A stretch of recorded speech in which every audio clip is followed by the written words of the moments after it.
আসসালামু আলাইকুম। আমাদের এখানে এখন ইরি ধান লাগানোর প্রচুর চাপ আর কি। ইরি ধান লাগানোর মতন কোনো লোকই আর কি খুঁজে পাওয়া যাইতেছে না, যেহেতু যার যার জমিতে শেষে আর কি কাজ করতেছে, কারো জমিতে আর কি কেউ কাজে যাইতেছে না।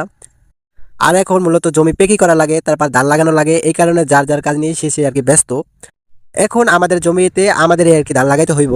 এই কারণে আমরা সকাল সকাল আর কি আমাদের গরুর ফার্মের যে কাজগুলো থাকে ওগুলো সেরে কাজগুলো করে তারপর আর কি আমরা ধান লাগানোর জন্য রওনা দিতেছি।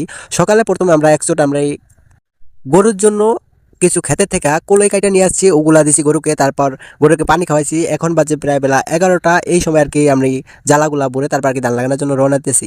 আর এই ধানগুলা আমাদের আরো 2 দিন আগের থেকেই আমার আম্মু উঠায় রাখছে। গতকালকেও এই জায়গা থেকে কিছু জ্বালা নিয়ে আমি বিকালবেলা লাগাইছি জমিতে।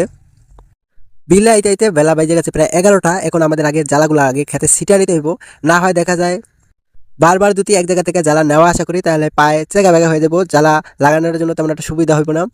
জ্বালার খেতার কি চেগা বেগা হয়ে যাবো, এই কারণে আমি আগে জমিতে জ্বালাগুলো ছিটিয়ে নিতেছি ভালোভাবে। গত 3 দিন আগে এই জমিটা আমি আর কি সাজাইছি, গতকালকে বিকালেও আমি কিছু জমিতে আর কি লাগাই হয়ে গেছি। আজকে আবার আইছি যে যতটুকু পারি চেষ্টা করবো। এখন জ্বালার প্রচুর আর কি দাম। এক মুঠ জ্বালা শুনছি বাজারে নাকি 5 থেকে 7 টাকার মতন আর কি। আমাদের আর কি বাজার থেকে কোনো জ্বালা কিনে আনতে হয় নাই। আমরা এই জ্বালাগুলো আরো 2 মাস আগে আমাদের একটা ছোট জমিতে আর কি ধান বুনে দিচ্ছি, ওই ধান থেকে আর কি এই জ্বালাগুলো হয়েছে। আমাদের কোনো বাজার থেকে আশা করি আর জ্বালা কিনা লাগবে না, যেই জ্বালা আছে আমাদের পুরো জমি আর কি এই জ্বালাতেই কাভার হয়ে যাবে ইনশাল্লাহ।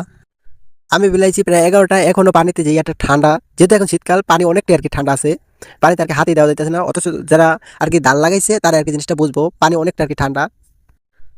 এই ধানগুলো লাগানোর জন্য যে জ্বালাগুলো আমি লাগাইতেছি ওই হাতকে আর কি 3টার মতন গুছি পরে, এক হাতের মাথায় 3টা করে আর কি গুছি দিতেছি।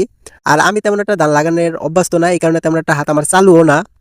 যারা নিয়মিত লাগায় তারা একদিনে 10 থেকে 12 কাঠার মতন জমি লাগায়।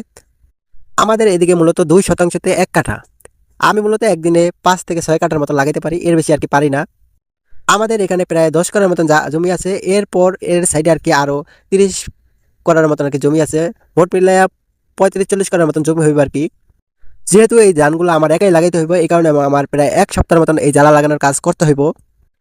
আমাদের এই 40 করা জমিতে যেই ধান হয় ওই ধান আমাদের পুরা বছর কাভার হয়ে যায়, কোনো বাজার থেকে রেডিমেড চাল কিনে আনতে হয় না। আর বছর শেষে আমরা কিছু ধান বিক্রিও করতে পারি।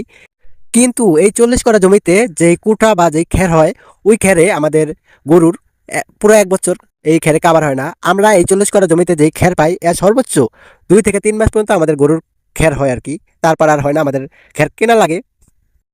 গরুতে আর কি 2-3 মাস খাওয়াইলেই যেই ধানের কুটা হয় ওই ধানের কুটায় আমাদের শেষ হয়ে যায়, আমরা বাজার থেকে আর কি আবার কুটা আর কি ঘুরে ঘুরে কিনতে হয়।